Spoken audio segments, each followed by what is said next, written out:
Welcome back. Greg Shankland, Director and Partner at Bluprints, and Gill Hofmeyer, Head of Business Dynamics and Director at Deloitte Consulting, our guests this evening. We're talking about engaging with... this has now gone even further, because during the break you guys started then going on to from organizational dynamics to behavioral enrichment. It sounds like we're in a zoo here. Let's go back to what you were talking about in the break here, Gill, because that was interesting, about what percentage of your workforce is engaging.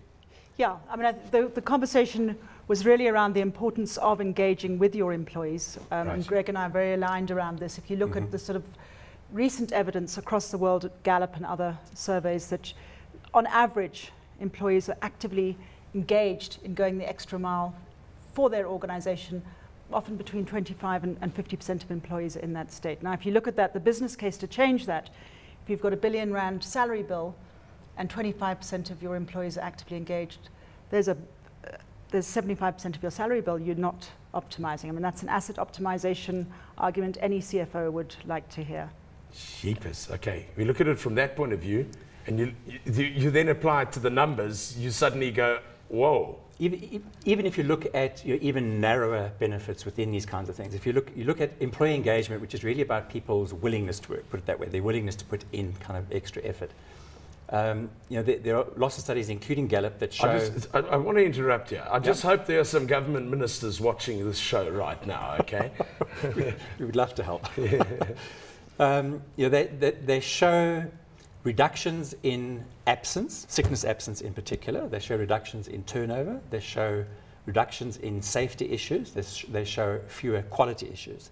They show improvement in customer service. They show improvement in productivity, and they show improvement in business profitability. But if you look at just one, sickness absence alone, there are studies from Great Places to Work, which is an organization very similar to Gallup that does global studies. But in the UK, organizations that had engagement scores above the median, in other words, in the top half, measured relative to those in the bottom half. When you say engagement scores, you're talking now about... Engagement score is this measure of people's willingness to put in extra effort at work. That's really what it is. It's people's willingness, literally their sentiment towards how excited am I to be at work today. Okay. a good way to put it. That those organizations in the top half, their savings on sickness absence alone was £200,000 per 1,000 employees per year. So that's one little number that would be enough to pay for either of our services, for example, and just in one of those dimensions. And so then there are all these other benefits around, in particular, staff turnover or measuring the positive, staff retention. Improving or reducing the number of safety incidents. Safety is another huge aspect of this. It's fascinating how behavior impacts safety in organizations. It's culture that makes safety systems work or not. But how do you, let's bring this back to a small business. How do I, as the owner of a small business, engage effectively with my employees to ensure that they are excited, that they do want to be at work, that they do want to contribute to what effectively is my company? I think to us there would be four key things. The first is the one we've touched on a lot, around creating or enhancing the pool of shared meaning. Yep. So creating that simple, clear, compelling purpose and roadmap to get there. So that's step one. Step two would be aligning your leadership in organization, whatever size, to driving that agenda and to removing the noise for employees in achieving their goals. The third would be putting in place the communication and engagement mechanisms for employees to share in the strategy, share in the results. Yes, people want to participate in decision making that affects their job. Absolutely, as well as providing them with the tools. The tools to do so. Be it technology, be it role clarity that they need to achieve their goals. And the last would just be what I'd call positive and negative consequence systems. So reward, recognition, affirmation, as well as the negative consequence systems that reinforce behavior. Very interesting for me, and I think small businesses might find this even more interesting, is that again, it's very, very well proven in the research that the top factors affecting the things that engage your employees or make them willing to work have nothing to do with money. The number one is vision, it's clarity of purpose, how I connect to the purpose. Number two is trust in the organization, so my opinion matters. Number three is participating in decision making. Number four is communicating values on a regular basis. This is one of the issues with vision, mission, value statements, is they're communicated very infrequently. What you want to do is communicate, communicate, communicate. Number five is seeks feedback. So you're actually proactively getting feedback from your employees on how to improve the work situation. Number six is employee well-being. And in fact, they describe it as employee well-being, but that's where you first start to see signs of actual reward type issues. So the top 5 engagement actions have absolutely nothing to do with what you pay your people. It's very interesting. Pay is a hygiene factor. People need a certain amount to kind of survive. Things that motivate them are how you treat people in the workplace, how you value their opinions about what they're doing and how they're serving customers. And I was going to say one of the easiest levers to achieve what Greg's saying is looking at upping your performance management system. It doesn't have to be complex. In fact, the simpler the better. What we find in organizations is employees are asking for more performance feedback. They're asking for regular career conversations. They're asking for honest feedback on how they're doing. They're asking for clearer goals up front in the process. So management often think performance management is their tool to be used to achieve their goals.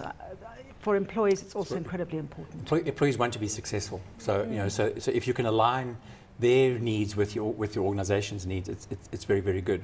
And one of the simplest way to do it is actually recognition, or in peer recognition. How getting people find recognition from their colleagues much more powerful than from their boss, interestingly enough.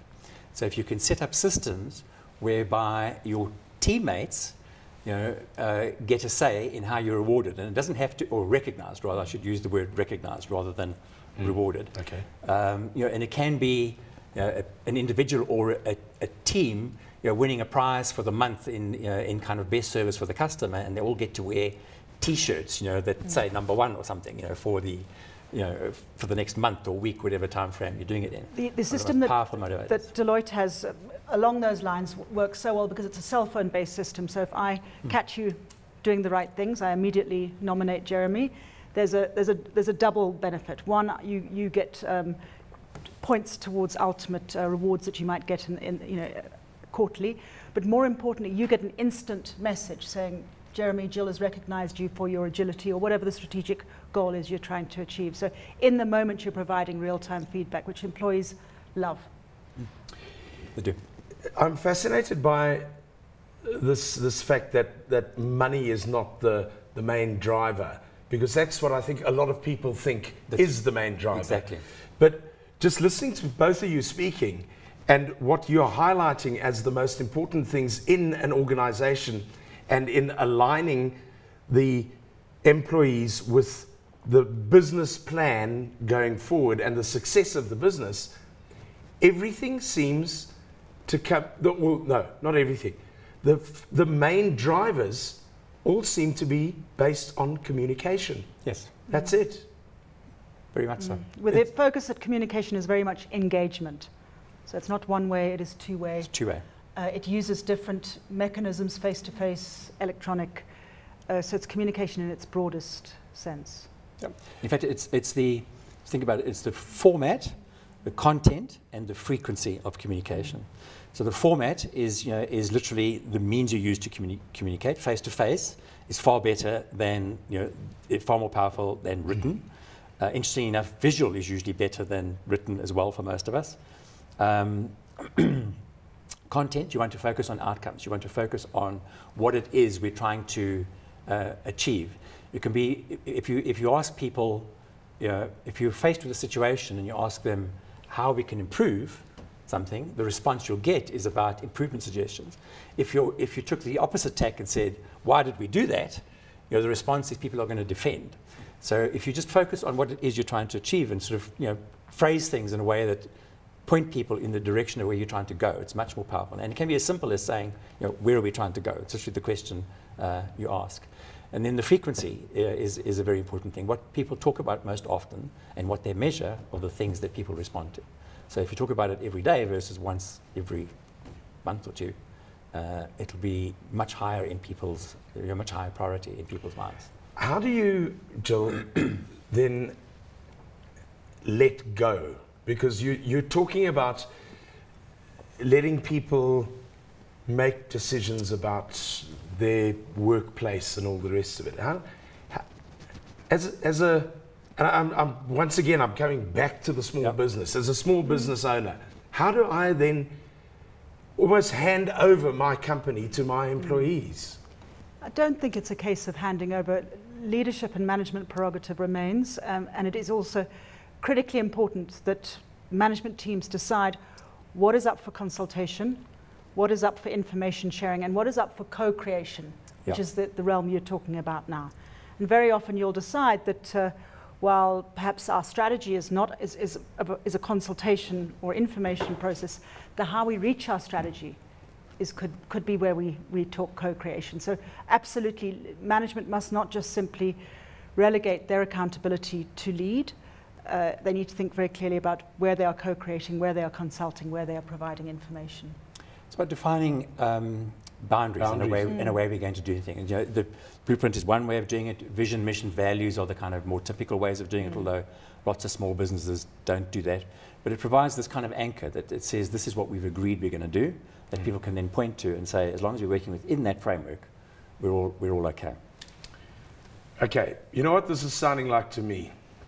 Suddenly, I'm thinking of myself as a small business owner, and suddenly this business is looking a bit like a marriage. That's a good way to put it. And it's like, that's a scary thought, because marriage is a lot of hard work. But I think that's where we've sort of come back to. Exactly what it is. The same sort of thing. To me, in essence, organizations are nothing more than a collection of behaviors and actions aligned to achieving strategic objectives. It's all about alignment of behavior. Gill, Greg, thank you very much for joining us this evening. Thank you, Jeremy. It's been wonderful having you on the show.